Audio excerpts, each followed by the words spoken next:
Dear children, today I am going to teach you about coronavirus. Coronavirus එහෙම නැත්නම් COVID-19 වෛරසයෙන් පුතේ මුළු ලෝකෙම වෙලාගෙන තියෙනවා. ඔයාලට මේ සැරේ එක්සෑම් එකටත් අනිවාර්ය ප්‍රශ්නයක්. මොකද කාලීන මාතෘකා ගැන ප්‍රශ්න මේ හැමදාම අහනවා. ඒ නිසා අනිවාර්යෙන් ඒ කියලා හිතන මාතෘකාවක්. ඒ නිසා මම අද කොරෝනා වෛරස් ඒ කියන්නේ COVID-19 ගැන ඔයාලත් එක්ක පොඩ්ඩක් කතා කරන්න හිතුවා. හරි. මම ඉස්සරහාම පුතේ ඔයාලට posters වගේක් දීලා තියෙනවා. There are some posters. You look at those posters. මෙතන stop COVID-19 ඒ කියන්නේ stop කියන්නේ නවත්තන්නනේ. COVID-19 නවත්තමු වගේ අදහසක් මේ බලන්න මේ පෝස්ටරේ ඔයාලට නිතරම කියනවා wash your hands, wear face masks නේද? wash your hands regularly with soap and water. ඒ කියන්නේ නිතරම අත් සෝදන්න සබන් සහ වතුර යොදලා. ඒ වගේ ඔයාලට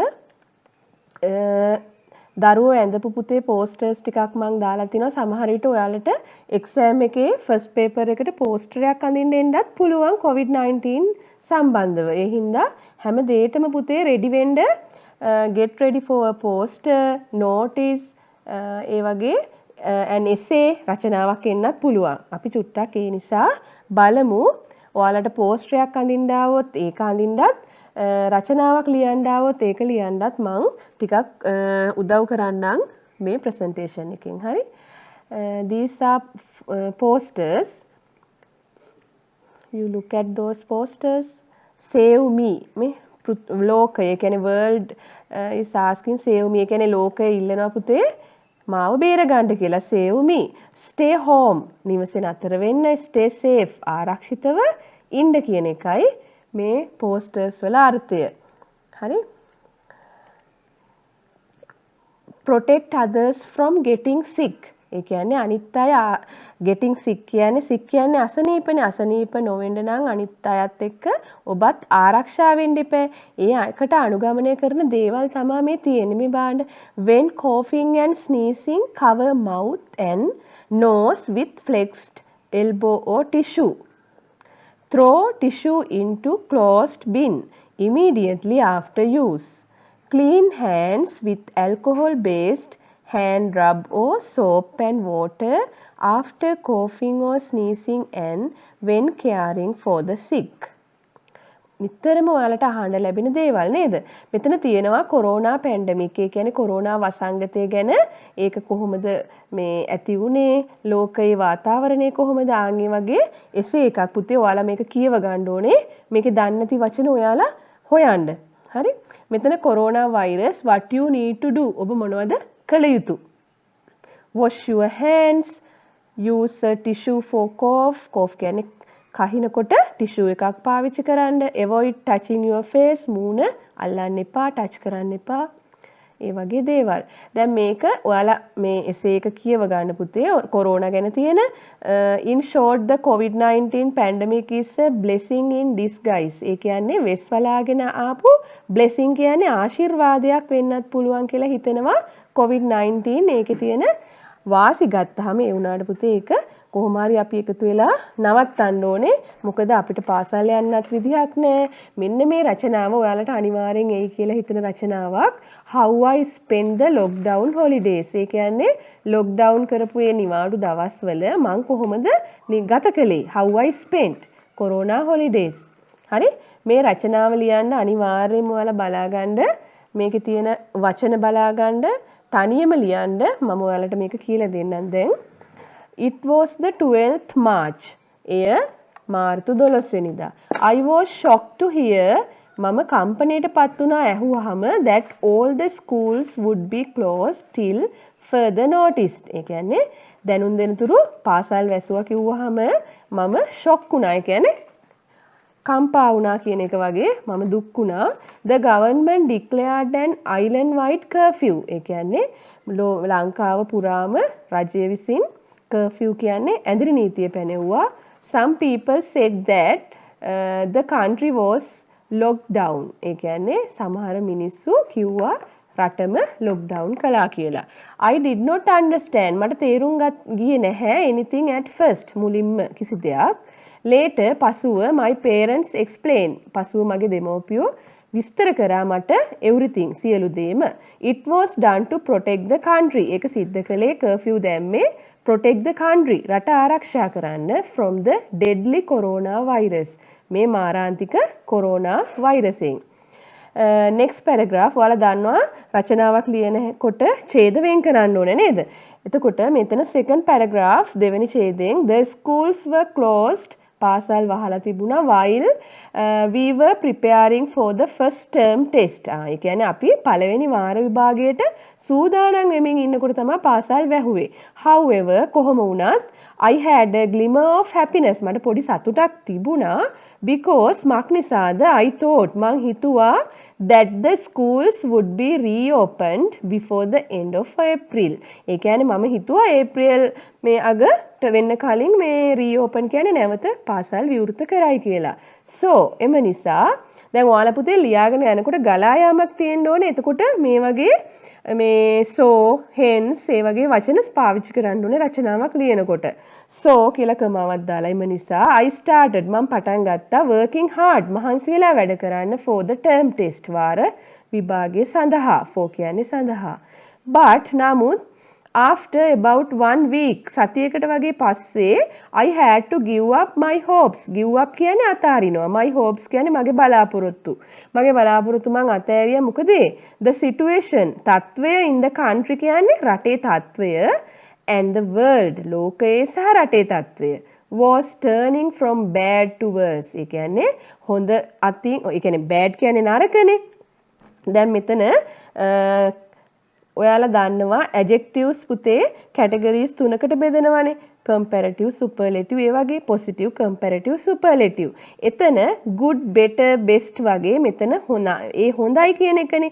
නරකයි කියන එක කොහොමද තුනට ඒ විදිහට වෙන් වෙන්නේ? bad, worse, worst නේ. එතකොට මෙතන from bad to worse කියන්නේ නරක තත්ත්වෙ තිබිලා තවත් නරක තත්ත්වයකටපත් වුණා. from bad to worse. more corona patients ගොඩක් කොරෝනා ලෙඩ්ඩු started reporting. ඒ කියන්නේ වාර්තා වෙන්න පටන් ගත්තා from the country රටේ. to add to it there were some deaths too. ඒ කියන්නේ මරණත් වාර්තා වෙන්න පටන් ගත්තා.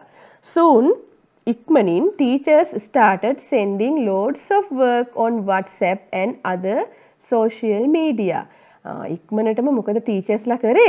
පටන් ගත්තා started sending loads of work. ඒ කියන්නේ වැඩ ගොඩක් එවන්න WhatsApp හරහා and other social media අනිකුත් සමාජ මාධ්‍ය වලින්. I had a lot of work to do. මට ගොඩක් වැඩ තිබුණා කරන්න. some teachers taught සමහර ගුරුවරු ඉගැන්නුවා us කියන්නේ අපට online too. ඒ කියන්නේ online තාක්ෂණය ඔස්සේ ඔයාලා දන්නවනේ Zoom, Teams ඒ වගේ ඔස්සේ ඔයාලට lessons කරන්න ගත්තා. It was a new experience to me. ඒක අලුත් අත්දැකීමක් වුණා මට. Before long I got used to the new environment. ඒ කියන්නේ පුතේ ගොඩක් කාලේ යන්න කලින් මම පුරුදු වුණා. I got used to කියන්නේ පුරුද්දක් පුරුදු වුණා කියන එකනේ. I got used to the new environment කියන්නේ මං අලුත් පරිසරයට අනුගත වුණා කියන එක. next paragraph ඊළඟ ඡේදය බලන්න. sometimes සමහර වෙලාවට I help my parents in the garden. මම උදව් කළා මගේ දෙමාපියන්ට වත්තේ වැඩවලට. father made some vegetable beds. ඒ කියන්නේ තාත්තා හැදුවා එළවලු පාත්ති. beds කියන්නේ මෙතන පාත්ති.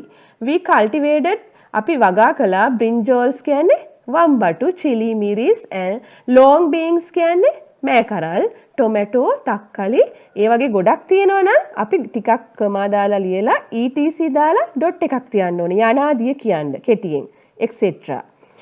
I enjoyed working in the garden. මම සතුටුුණා වැඩ කරලා වත්තේ නේද? ඔයාලත් එහෙමනේ නේද? We did ඊළඟ ඡේදයෙන් පුතේ පටන් අරන් තියෙනවා බලන්න. We did not go out for the new year. අපි අලුත් අවුරුද්ද එළියට ගියේ නෑනේ. මේ බලන්න දැන් මේ සිද්ධිය කියලා gardening ගැන කියලා ඊළඟට තව සිද්ධියක් අද්දී අපි ඊළඟ ඡේදයෙන් තමයි පටන් ගන්න. මේ බලන්න. We did not go out for the new year. Mother made some sweet meats. අම්මා හැදුවා රස කැවිලි ටිකක් and milk rice kiribath. However, කොහොම වුණත් we did not have any new clothes. අපිට අලුත් ඇඳුම් නම් තිබුණේ නැහැ අඳින්න නේද? For the new year අලුත් අවුරුද්දට. I wish all my friends and relations on the telephone. මං සුබ පැතුවා wish කරා all my friends සියලුම යාළුවන්ට සහ relations කියන්නේ නෑදෑයන්ට on the telephone. Next paragraph. Children had many programs on TV. ඒ කියන්නේ ළමයින්ට ගොඩක් වැඩසටහන් තිබ්බා TV එකේ. I watch මම බැලුවා most of them ඒවයින් ගොඩක් බහුතරයක්. My parents always encourage me. මගේ දෙමව්පියෝ හැම වෙලේම always කියන්නේ adverbs of frequency නේද? අපි ඉගෙනගත්ත දේවල් පුතේ රචනා ලියදී යොදවන්න ඕනේ. encourage කියන්නේ ධෛර්යමත් කළා මී මාව to read books පොත් කියවන්න. ඔයාලත් online ඉන්නවා වගේම පුතේ පොත් අරගෙන කියවන්න ඕනේ. sometimes සමහර වෙලාවට it was boring. සමහර වෙලාවට නම් boring වුණා. ඒ කියන්නේ එපා වුණා. I felt that I was a prisoner at home. මට දැනුණලු මම prisoner කියන්නේ හිරකාරයෙක් කියලා at home නිවසේ. ඔයාලටත් එහෙම දැනෙනවද? I watch news. මම news බැලුවා on all the channels. සියලුම TV channel වල at night රාත්‍රියේ. I just wanted to know when the schools would be reopened. මට දැනගන්න ඕනේ උනේ news බලලා මොකද්ද? නැවත පාසල් විවෘත කරන්නේ කවදද කියලා. I was looking forward. Looking forward කියන්නේ පුතේ බලාගෙන ඉන්නවා. I was looking forward. මම බලාගෙන හිටියා to hearing. ඇහෙනකන් that breaking news. A breaking news එක ඇහෙනකන් ඒ කියන්නේ පාසල පටන් ගන්නේ කවදද කියලා. හරි? දැන් මේ රචනාව පුතේ ඔයාලා නම් හොඳට බලා ගන්න මේ සැරේ විභාගෙට එන්න අනුමාන කරන රචනාවක්. I guess මම අනුමාන කරනවා. හරි? ඔයාලා ඒක බලා ගන්න. ඊළඟට පුතේ මෙතන තියෙන නම් posters we can fight corona virus together. අපිට fight කරලා දිනා ගන්න පුළුවන් මේක නේද? එකට එකතු වුණොත්. we stay work for you. මේ doctors ලා ඒ වගේ PHI doctors ඒ වගේ අය we stay work for you. එයාලා කියනවා අපි වැඩ කරනවා ඔබ සඳහා. You stay home for us. ඔබ නැවතින්න ගෙදර අප සඳහා. ඒ කියන්නේ මේ ඔබ සඳහා, ඒ කියන්නේ අපි සඳහා වැඩ කරන ගොඩක් දෙනෙක් ඉන්නවා. ඒ අය මේ අමාරුවේ වැටෙනවා අපි එළියට ගියොත් නේද? ආරක්ෂා නැතුව. ඒ නිසා ඒකයි කියන්නේ you stay home for us. හරි?